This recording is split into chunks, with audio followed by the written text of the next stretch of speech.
The dawn had fully broken, casting a pale, sickly light over the world. Realizing that sitting there any longer would solve nothing, Luc, two men decided to return to the police station to continue his desperate search for any trace of Duong Thi Thi.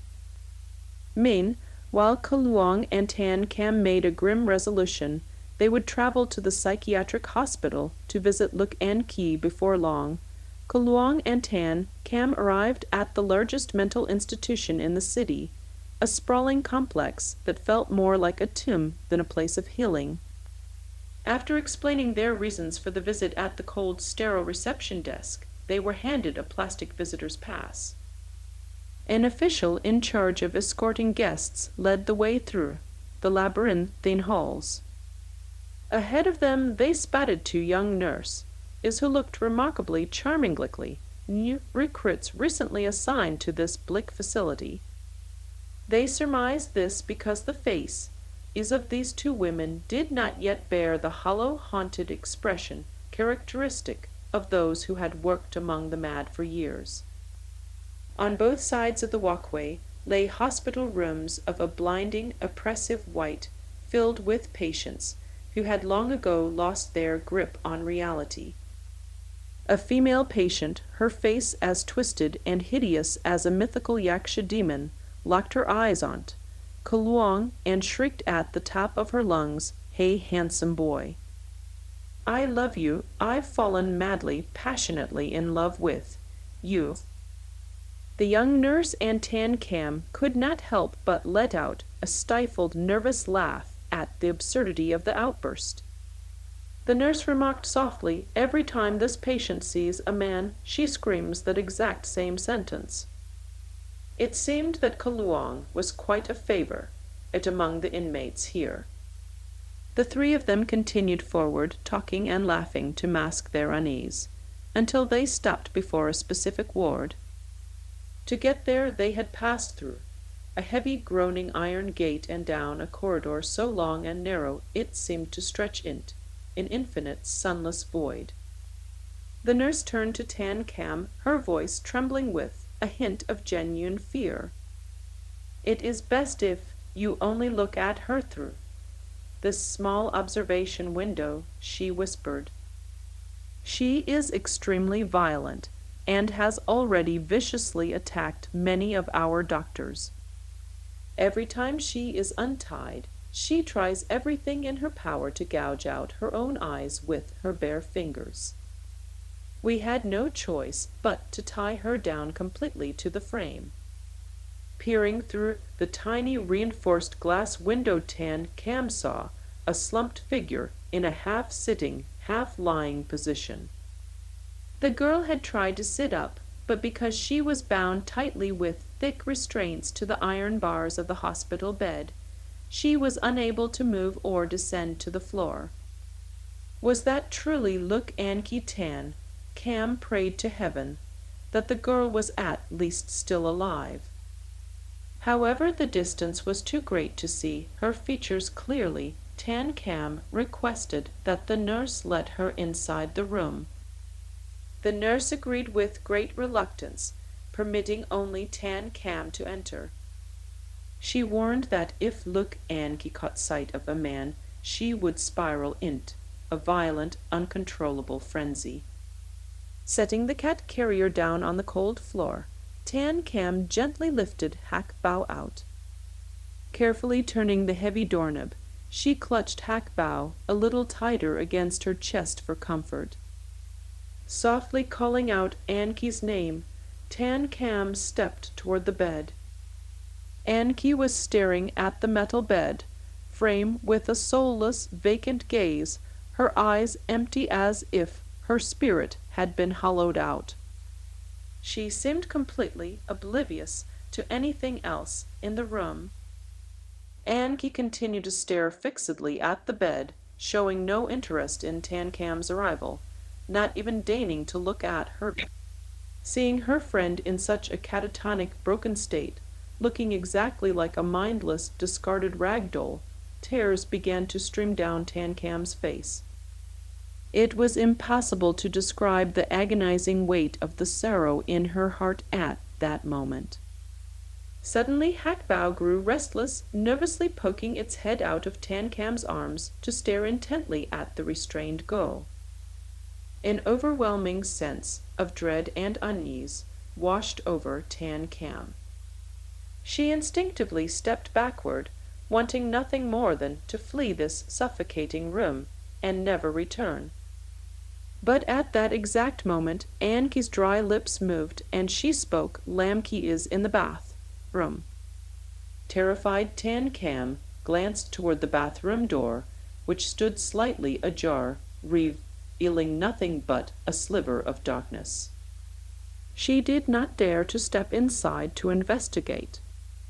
As she turned her body preparing to rush out of the room, her eyes accidentally fell upon the soft pink iris of Hackbay's eye. There, reflected in the cat's eye, Tan Cam saw a horrifying image, a figure hanging upside down inside the bathroom. A pale, sickly, blue-tinged hand reached out, wedged firmly in the gap of the door. Its fingernails were unnaturally long and sharpened to a wicked, grotesque point. Such early pointed nails could only belong to one person. Lamki she had been a queen of fashion, and her manicured nails were always distinctively different from everyone else's. Tan Cam didn't dare turn her head back, nor did she dare to let out a scream. Her hand trembled as she gently turned the doorknob. The dim, hazy light before her eyes suddenly fractured into countless shimmering halos, feeling like 1,000 invisible eyes were boring into her back. Simultaneously, as she swung her body around to she saw another reflection in Hackbay's wide-eyes, image of Anki on the bed. Someone was standing right over her head. It was a woman with long matte hair that veiled her face, her entire body drenched in thick, viscous blood. The metallic, rat-filled stench of blood suddenly permeated the entire room. That female ghost was sitting directly on top of Anki's head, while inside the bathroom the severed-looking hand of Lamki remained lodged in the door. Tan Cam shoved the door open with all her might and bolted into the hallway. The first thing she saw was Luong's playful, unsuspecting smile. Her heart hammered so violently against her ribs she felt as though she might collapse and faint on the spot. Seeing the deathly ash-pale color of Tan Cam's face, Luong knew something horrific had occurred. He immediately grabbed her arm and pulled her toward the exit. The nurse remained sitting outside the room, looking at them with a confused and puzzled expression. As they ran, Tan Cam kept her eyes fixed on Hackbay's eyes. The cat was looking back over its shoulder. The nurse's silhouette was captured in the cat's gaze. In that long, echoing corridor, under the flickering, ghostly lights, she saw 3 figures hovering behind the nurse. Those 3 shadowy forms were floating in the air, beckoning to her with ethereal hand. It was Lamki and the others following them. They burst out of the mental hospital and ran a long distance until they finally reached the safety of Luong's car. Only when they were locked inside did Hackbow stop its defensive growling and obediently crawl back into its carrier. It was only then that Tan Cam felt the frozen blood in her veins begin to circulate normally again. Taking a long, shuddering breath, she turned to Luong and said Lamki and Anki are both there, and there was another female ghost as well. But I still didn't see any sign of Thi.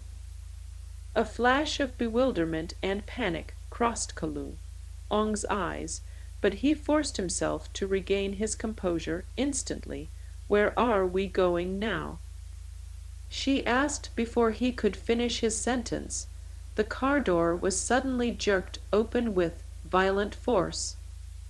Several men dressed in black appeared out of nowhere, glaring at Luong with pure murderous malice. Luong reacted instantly, landing a heavy bone-crunching blow on the face of one of the attackers, while simultaneously pushing Tan Cam out of the opposite door. He grabbed the cat carrier and leaped out after her. He began to run in a frantic zigzag pattern, ducking into narrow alleys and taking sharp turns. It seemed this young man was quite seasoned in the art of being hunted. They dove behind a large, rusted dumpster. Finally, they managed to lose the men in black. Luong carefully pulled Tan Cam out of their hiding spot and crept back toward the car, seeing no sign of the thugs returning. He hurriedly started the engine and sped away. Tan Cam sat in the passenger seat, her mind in a daze. For months she had been relentlessly haunted by vengeful ghosts, and just when she thought things had reached a breaking point, she was thrust into a world of debt collectors and hired blades. As he drove, Luong offered a shameless, sheepish explanation. They came to collect a debt. "I don't have the money, so I have no choice but to run. You certainly have experience in hiding. It seems you owe people quite a lot, don't you?" Tan Cam let out a cold, mocking laugh, her voice dripping with sarcasm as she taunted him. A flicker of genuine sadness passed over his face.